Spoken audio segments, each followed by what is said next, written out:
Dalam munajat ini sengaja akan saya sampaikan hal-hal yang ringan, tapi itu menjadi solusi, menjadi jalan keluar bagi kita semua sebagai bangsa Indonesia. Ada banyak catatan sejarah. Dulu kita pernah sukses menghadapi penjajah juga masyarakat dengan segala kesederhanaannya. Tapi yang menjadikan mereka kuat adalah bermental kullukum ra'in wa kullukum mas'ulun an ra'iyati. Semua kita bertanggung jawab terhadap proses sosial, terhadap proses kemerdekaan, juga terhadap proses berbangsa dan bernegara. Mental ra'in ini, mental menjaga, mental memberi, mental bertanggung jawab, ini yang menjaga kita.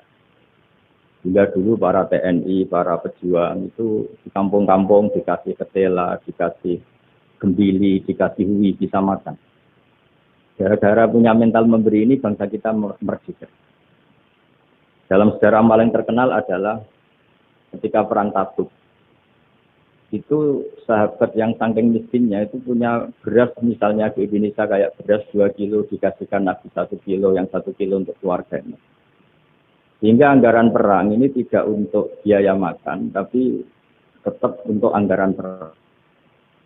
Karena orang-orang menanggung makannya sendiri. Ini yang penting sekali supaya kita ngadepin pandemi, juga ngadepi problem. Masyarakat ini kita apresiasi, mereka juga ikut berjuang untuk menjaga ketertiban bangsa Indonesia. Bayangkan kalau kita semua ini kriminal, itu penjara penuh, dan negara tidak akan mampu menampung kita semua karena kita melakukan kriminalitas, juga keuangan kita ada tutup. Jadi sekedar tidak melakukan kesalahan itu sudah bagian dari kehebatan kita sebagai bangsa Indonesia. Itu yang dimaksud Nabi, kullukum ra'in wa kullukum mas'ulun an ra'iyati. Itu sebagai mukadimah untuk refleksi atau munajat kemerdekaan. Dan kita sering baca Quran. Kadang-kadang Allah Ta'ala itu suka ngendikan yang ringan-ringan. Allah Ta'ala yang Tuhan ketemu Nabi Musa yang berstatus kalimuwah. Kalimuwah itu seorang Nabi yang setiap punya problem itu komunikasi langsung dengan Allah Ta'ala. Saking terkenalnya Nabi Musa sering munajat sampai ketika beliau sakit gigi, itu langsung matur kepada Allah Ta'ala, ya Allah saya ini sakit gigi. Jadi tidak ke dokter, tidak ke tabib, tapi langsung ke Allah Ta'ala. Bersama Allah Ta'ala dikasih tahu, coba kamu ngunyah rumput ini, jenis ini. Setelah dikunyah, Nabi Musa sembuh. Suatu saat beliau sakit gigi lagi. Tidak lagi konsultasi dengan Allah, tapi langsung nyari rumput itu, kemudian dikunyah tambah sakit. Tambah sakit, Nabi Musa tanya, ya Allah ini sesuai resep pertama, kenapa tambah sakit? Resepnya Allah, dulu kamu percaya saya punya kekuatan menyembuhkan, sekarang percaya kamu sama rumput, silahkan minta sembuh dari rumput. Akhirnya semenjak itu jadi syariat bersama bahwa ikhtiar harus tetap hasbiyallah wa ni'mal wakil, meskipun tawakal juga harus tetap ikhtiar. Karena di semua cerita-cerita itu Nabi Musa tidak langsung disuruh berdoa, tapi disuruh ikhtiar, yaitu dengan mengunyah rumput tertentu yang menjadi obat sakit. Tapi di balik itu semua, ada hal-hal dahsyat yang Allah Ta'ala itu ngendikan atau cara memperlakukan seorang kekasihnya itu ringan sekali, rileks sekali. Sehingga banyak kiai kita yang rileks.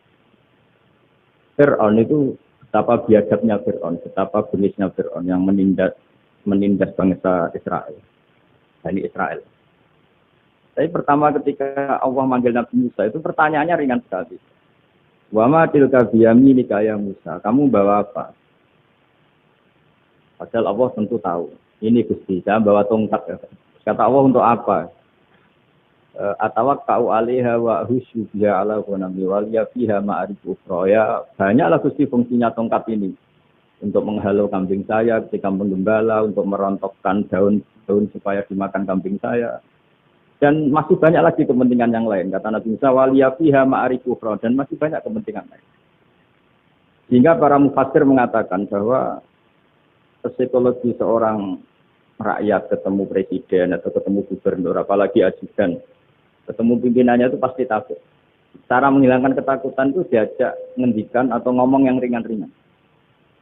Saya tidak bisa bayangkan kalau saya ketemu Mbah Maimun terus ditanya, Mbah, kamu ngiyai kamu reputasinya sudah kayak apa? Yang sudah kamu pinterkan berapa? Yang sekarang jadi ahli sunnah berapa? Itu pasti saya gagap. Sama ketika gubernur ditanya menteri dalam negeri atau ditanya atasannya lagi prestasi pasti gagap.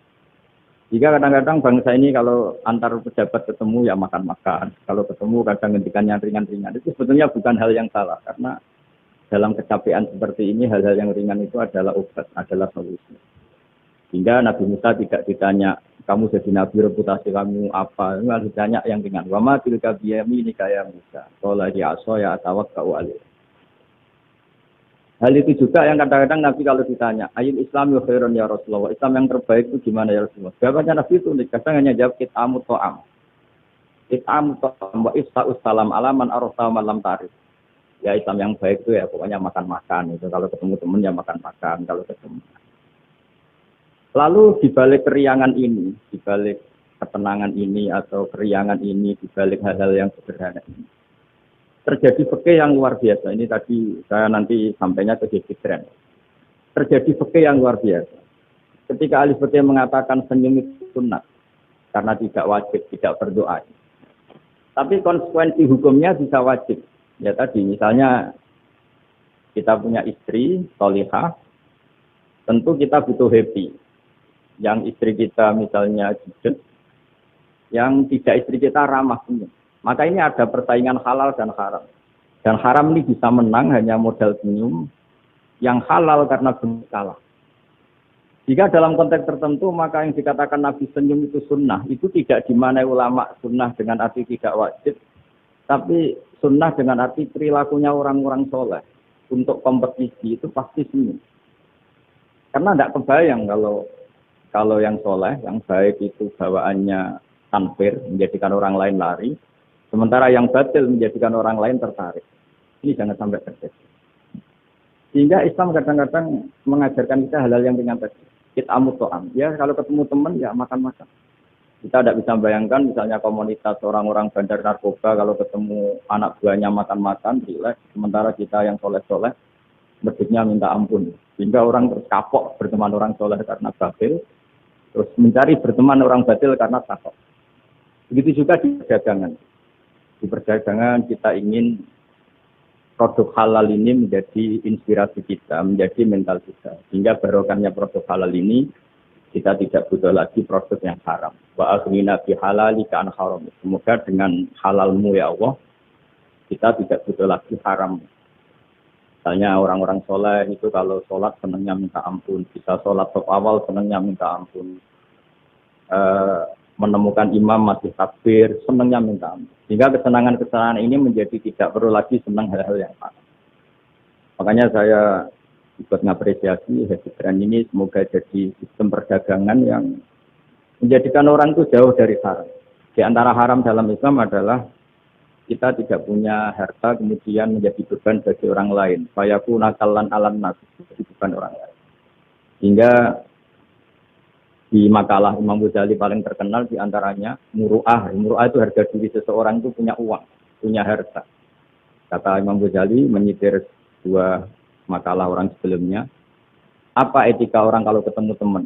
Kata orang itu jawabnya bawa uang katanya. Pokoknya kelihatan cukup. Karena kalau kita ketemu teman, misalnya di Jakarta, orangnya kelihatan hanya sanggup sak perjalanan, itu pikiran selama wah nyangoni, gitu, karena dia tidak akan kuat beli tiket. Ya. Jadi belum sudah jadi problem. Sehingga di Ihya di bab Adabul Kasbi terus di situ disebut Fadhailul Kasbi, keutamaan-keutamaan orang kerja, itu di situ diceritakan betapa pentingnya orang itu kerja, punya aktivitas ekonomi, baik berdagang maupun bercocok tanam maupun apa saja.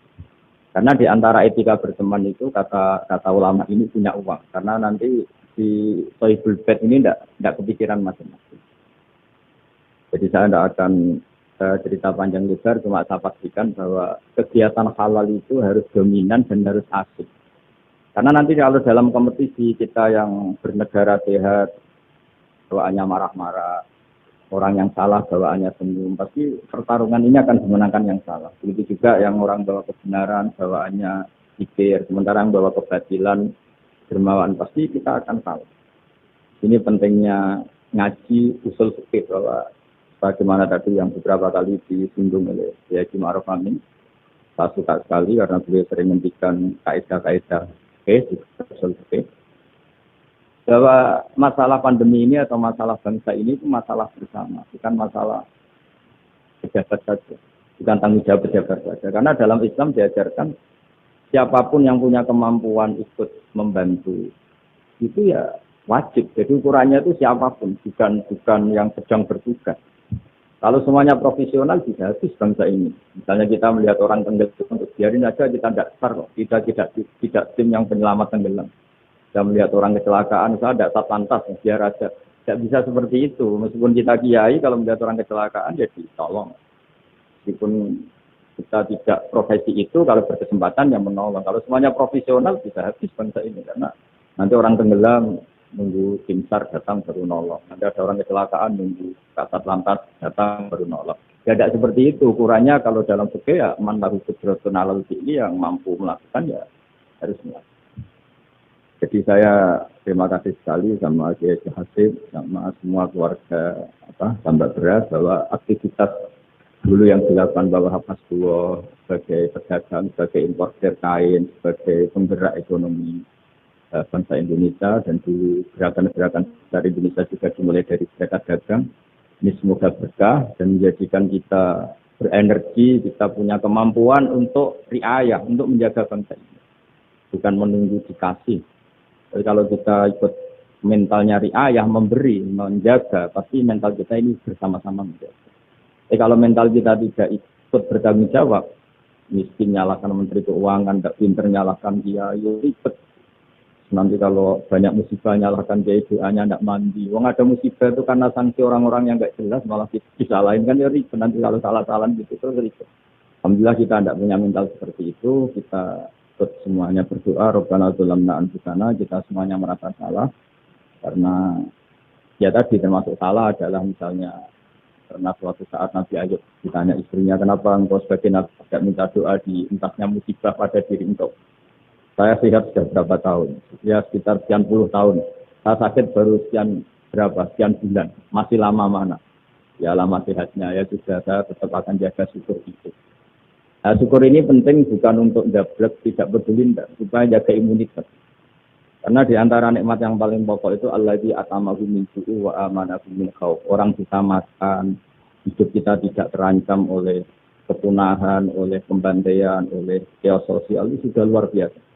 Karena di antara sifat Allah itu yang memberi allazi at'amahu min ju', yang memberi makan kamu dari kelaparan. Wa amanahum min khauf, dan memberi kamu kenyamanan. Kamu tidak takut. Itu sudah nikmat yang luar biasa. Saya sering bayangkan nikmat ini kayak apa. Kalau kita jadi orang Irak, orang Syria, kayak apa nikmat bangsa Indonesia yang teduh, yang nyaman. Ini harus kita syukurin dulu. Bahwa kita ingin nikmat yang di atasnya itu, ya ingin pandemi berlalu, ingin ekonomi baik, oke lah, tapi syukur dulu. Supaya tidak lupa lah bahwa kewajiban kita itu alhamdulillah. Jangan karena kemerungsung ingin ideal terus yang sudah kita dapatkan kita hindarkan. Itu bahaya sekali dalam muamalah sama Allah. Bagaimana tadi yang hadis yang dicipir Bapak Wakil Presiden, siapa yang tidak syukur atas nikmatku, tidak sabar atas balaku, itu maka silahkan mencari Tuhan selain aku, tapi jangan menempat bumiku, jangan menempati bumiku, jangan pakai langitku. Intinya itu betapa bahayanya kita kalau tidak syukur. Saya kira demikian, dan saya terima kasih sekali atas kegiatan atau ide jadi tren, tapi saya mohon semohon-mohonnya bahwa ini adalah bagian dari meneruskan tradisi dulu, mulai Pak Wahab, mulai Pak Hasim, mulai Pak Bisri, mulai semuanya lah tokoh-tokoh dari ormas manapun, termasuk dulu ada Serikat Islam, ada Serikat Dagang, karena semuanya ini akan membangkitkan bangsa kita dari keterpurukan. Harus jadi kompetitor yang baik sehingga masyarakat ini berkebutuhan yang halal. Karena orang nikmati laba dari dagang, dapat uang dari bisnis, mereka antipati dapat uang dari nyuri, dari korupsi. Jadi semua kebaikan harus dinikmati untuk dalam rangka wa aghnina bi halalika an haram. Supaya kita cukup menikmati yang halal sehingga tidak berkebutuhan lagi sama yang haram. Jadi juga dalam berekonomi, berbisnis dan beragam. Saya kira demikian dan mohon maaf karena tadi saya harus ngaji dulu di Maram sehingga ada yang ikuti mulai awal. Dan terima kasih.